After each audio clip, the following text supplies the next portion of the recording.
Some of you may have heard that the Disney Corporation is responsible for at least one real, live ghost town. Disney built the Treasure Island Resort in Baker's Bay in the Bahamas.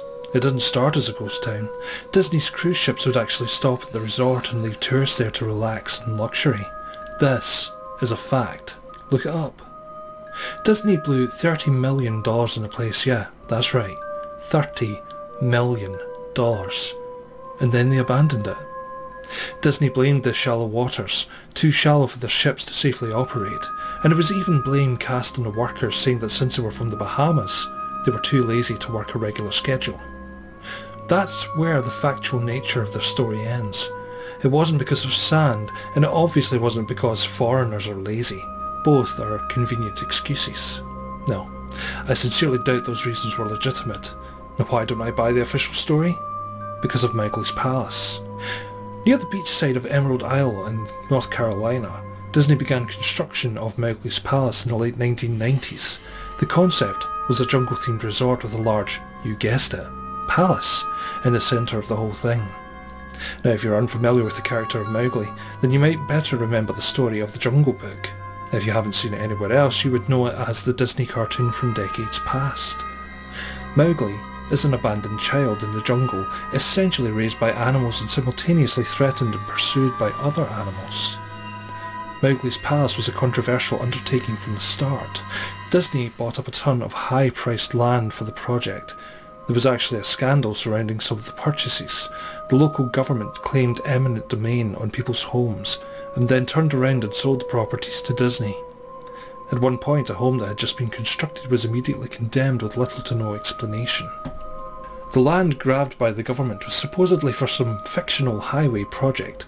Knowing full well what was going on, people started calling it a Mickey Mouse Highway. Then it was a concept art. A group of stuffed shirts from Disney Co. actually held a city meeting. They intended to sell everyone on how lucrative this project was going to be for everyone, and when they showed the concept art, this gigantic Indian palace surrounded by jungle, staffed with men and women in loincloths and tribal gear, well, suffice to say everyone flipped their shit.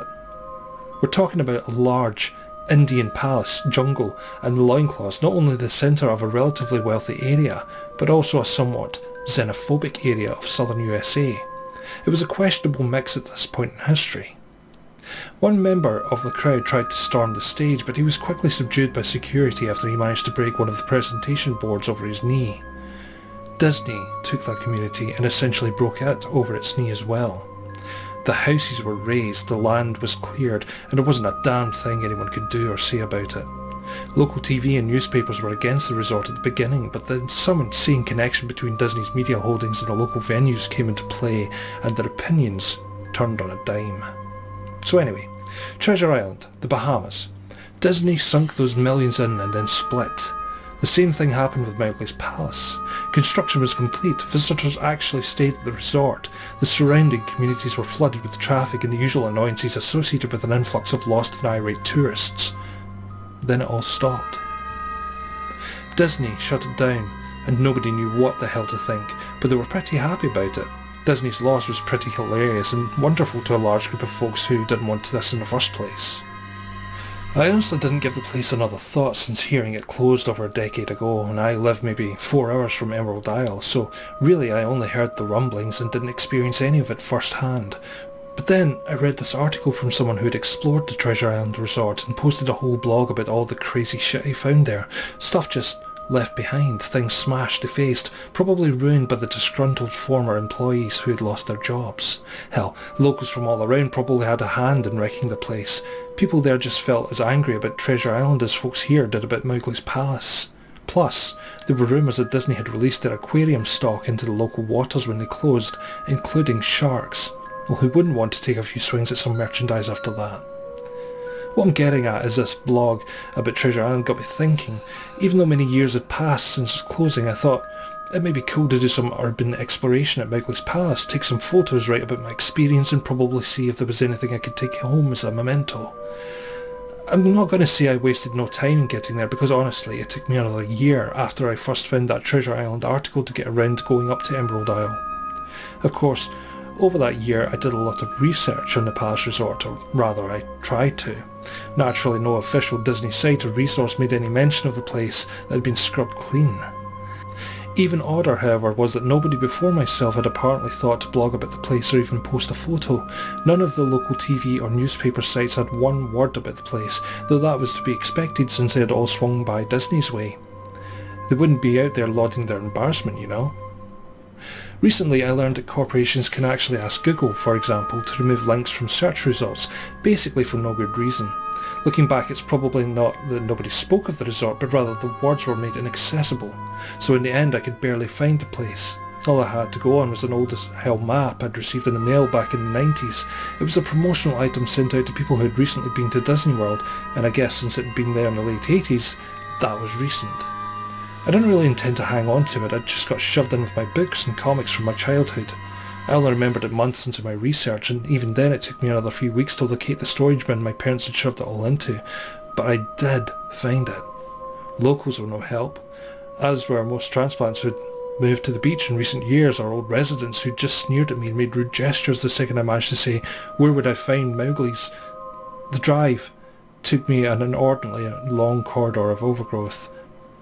Tropical plants had run rampant and overpopulated in the area, mixed with the native species of flora that actually belonged there and had tried to reclaim the land. I was in awe when I reached the front gates of the resort. Tremendous monolithic wooden gates whose supports to either side must have looked like they'd been cut from giant sequoias. The gate itself had been gouged in several places by woodpeckers and eaten away at the base by burrowing insects. Hanging on the gate was a sheet of metal, some random scrap, with hand-painted letters scrawled in black. Abandoned by Disney. Clearly the handiwork of some past local or an employee who wanted to make some small protest. The gates were open enough to walk through, but not drive, so I grabbed my digital camera and the map whose flip side showed a layout of the resort, and I set off on foot. The inner grounds of the place were just as overgrown as the entryway. Palm trees stood untended and ragged among piles of their own coconuts. Banana plants similarly stood in their own stinking, bug-riddled refuse.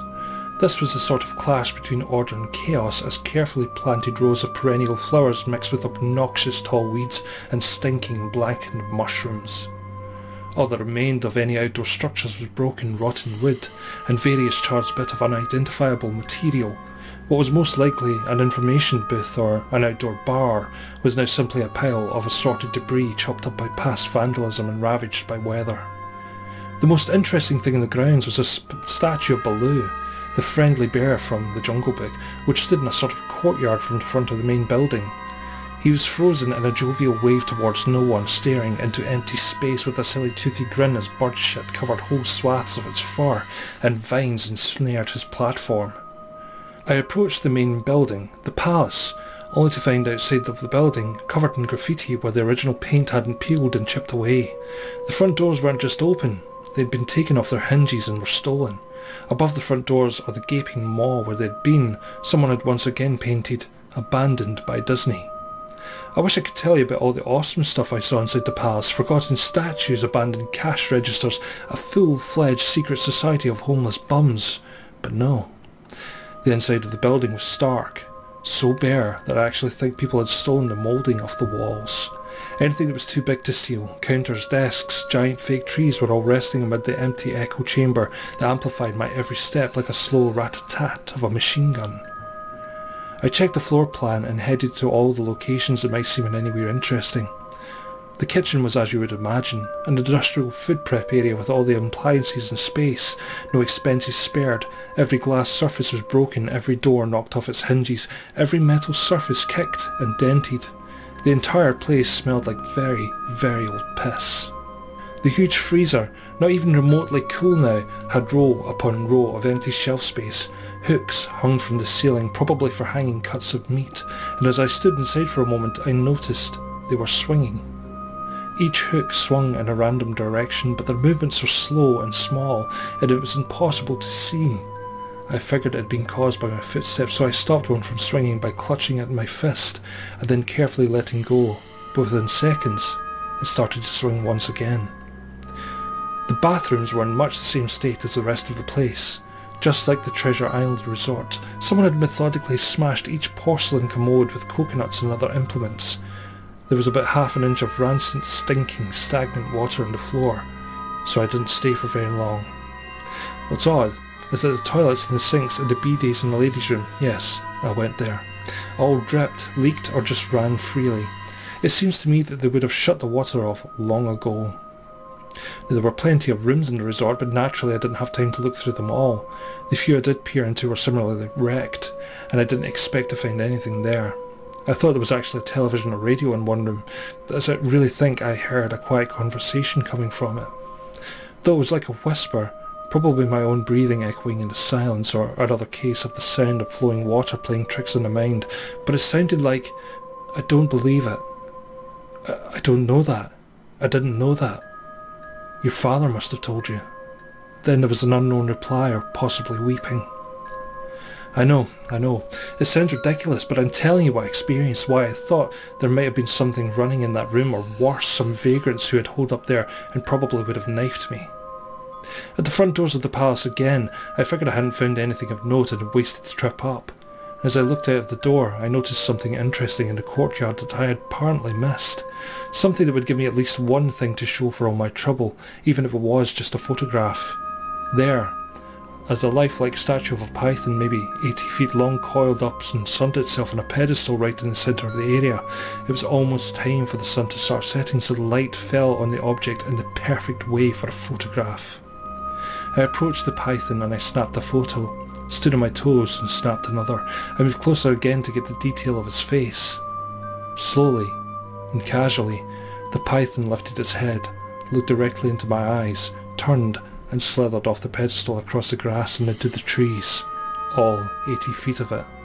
Its head long disappeared into the woods before its tail even left the sunning spot. Disney had apparently released all of their exotic animals into the grounds. Right there in my floor plan was the reptile house. I should have known. I'd read about it at the Sharks of Treasure Isle, and I should have known they'd done this. I was dumbfounded, just utterly stupefied. My mouth must have been hanging open for the longest time before I came back down to earth and snapped it shut. I blinked a few times and backed away from where the snake had been, back towards the palace. Even though I was totally gone, I just wasn't taking any more chances, and I backed my way into another building. I took a few deep breaths and slapped my own face to get myself right in the head again after that. I then looked for a place to sit down, as my legs were feeling a bit like jelly at this point. Of course there was no place to sit down unless I wanted to recline in the broken glass and dead leaf carpet, or haul myself up into a desk of questionable reliability.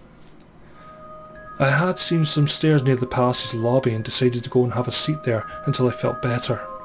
The staircase was far enough away from the front of the building to be relatively clean, save from a startling accumulation of dust. I pulled a wedge of metal off the wall, once again painted with the "Abandoned by Disney" motto I'd become accustomed to. I placed the wedge on the stairs and sat on it to keep it somewhat clean. The stairway led downwards below ground level. Using my camera and flash as a sort of improvised flashlight, I could see that the staircase ended in a metal mesh door with a padlock. A sign on the door, a real sign, read, "Mascots only, thank you." It perked up my spirits a little bit for two reasons. One, a mascots only area would have definitely had some interesting stuff back in the day. And two, the padlock was still in place. Nobody had gone there. Not the vandals, not the looters, no one. This was the one place I could actually explore and perhaps find something interesting to photograph or wantonly steal. I'd come to the palace essentially agreeing with myself that it was okay to take anything I wanted because, hey, abandoned. It didn't take much to bust the lock. Well, actually, that's wrong. It didn't take much to bust the metal plate in the wall that the padlock was hooked to. Time and decay had done most of the work for me. I was able to bend the metal plate enough to pull the screws out of the wall, something nobody else had apparently thought of or had been able to do at the time. The mascots only area was a startling and very welcome change from the rest of the building I'd seen. For one, every second or third fluorescent light overhead was illuminated, even though they flickered and faded randomly. Also, nothing had been stolen or broken, even if age and exposure were definitely taking their toll. Tables had notepads and pens, there were clocks, and there was even a punching clock in the wall, complete with filled out time cards. Chairs were scattered around, and there was even a small break room with an old static-filled television and long rotted food and drink on the counters. like one of those post-apocalyptic movies where everything's left in a state of evacuation. Now, as I walked through the maze-like sub-basement hallways of the mascots only area, the sights had just become more and more interesting. As I went further, desks and tables were knocked over, paper scattered and almost melded with the damp floor, and a large carpet of mould was slowly overtaking the real rotting crimson floor covering. Everything was sort of squishy, and anything wood disintegrated into mush when I applied even the least amount of pressure, and clothing items hanging on hooks in one of the rooms simply fell to moist threads if I tried to unhook them. One thing that did annoy me was the light was becoming more sparse and unreliable as I went further into the dank, suffocating depths of the place. Eventually, I reached a black and yellow striped door with the words Character Prep 1 stencilled on it. The door wouldn't open at first, and I figured this was probably where the costumes were kept. I definitely wanted a photograph of that twisted, stinking mess, but try as I might, whatever angle or trick I tried, the door wouldn't budge. That is, until I gave up and started to walk away. That was when there was a slight popping sound and the door creaked open slowly. Inside the room was completely dark, pitch black. I used the camera flash to look for a light switch on the wall by the door, but there was nothing. As I made my search, I was jarred out of my senses by an excitement of a large electrical buzz. Rows of lights overhead suddenly flashed to life, flickering and fading in and out like the rest I had passed. It took a second for my eyes to adjust, and it seemed like the light was going to just keep getting brighter until all the bulbs exploded, but just when I thought it would reach that critical stage, the lights dimmed a bit and steadied. The room was exactly as I'd pictured it. Various Disney costumes hung on the walls, fully put together like strange cartoon cadavers hung from invisible nooses. There was an entire rack of loincloths and native clothes on hangers towards the back. What I found odd and what I wanted to photograph right away was a Mickey Mouse costume at the centre of the room. Unlike the other costumes, it was lying on its back in the centre of the floor like a murder victim. The fur on the costume was rotten and shredding, creating bare patches. What was even odder, however, was the colouring of the costume. It was like a photo negative of the actual Mickey Mouse. Black where he should be white and white where he should be black. His normally red overalls were a light blue. The sight was off-putting enough that I actually put off photographing the thing until last. I took a picture of the costumes hanging on the walls, upward angles, downward angles, side shots to show an entire row of frozen, putrid cartoon faces, some with plastic eyes missing. And then I decided to stage a shot. Just one of the bedraggled character heads on the slick, grimy floor. I reached for the headpiece of a Donald Duck costume and carefully removed it so the thing wouldn't fall apart in my hands, and as I looked into the face of the wide-eyed, mouldering head, a loud, clattering sound made me jump with fright. I looked down at my feet, and there between my shoes was a human skull. It had fallen out of the mascot head and shattered into pieces at my feet. Only the empty face and lower jaw remained, staring up at me. I dropped the duck head immediately, as you would expect, and moved for the door. As I stood in the doorway, I looked back to the skull on the floor. I had to take a picture of it, you know. I had to. For any number of reasons it may seem silly, but only if you don't think it through. I need proof of what had happened, especially if Disney was going to somehow make this go away. I had no doubt in my mind right from the start that even if I was to go with gross negligence, Disney was responsible for this. And that's when Mickey, the photo negative opposite Mickey in the middle of the floor, started to get up. First sitting up, and then climbing to its feet, the Mickey Mouse costume, or whoever was inside of it, stood there at the centre of the room, its fake face just staring directly at me as I mumbled, "No," over and over and over. With shaking hands, a violently thrashing heart, and legs that had once again turned to jelly, I managed to lift the camera and aim it at the opposite creature now, quietly sizing me up. The digital camera screen displayed only dead pixels in the shape of the thing. It was a perfect silhouette of the Mickey Mouse costume. As the camera moved in my unsteady hands, the dead pixels spread, marring the screen wherever Mickey's outline moved to. And then the camera died, went blank and quiet and broken. I raised my eyes once again to the Mickey Mouse costume. "Hey," it said in a hushed, perverted, executed Mickey Mouse voice. "Do you want to see my head come off?" It started to pull at its own head, working its clumsy glove-clad fingers around its neck with clawing, impatient movements, similar to a wounded man trying to pull himself free of a predator's jaws. As it worked its digits into its neck, so much blood, so much thick, chunky, yellowing blood. I turned away as I heard a sickening tearing of cloth and flesh.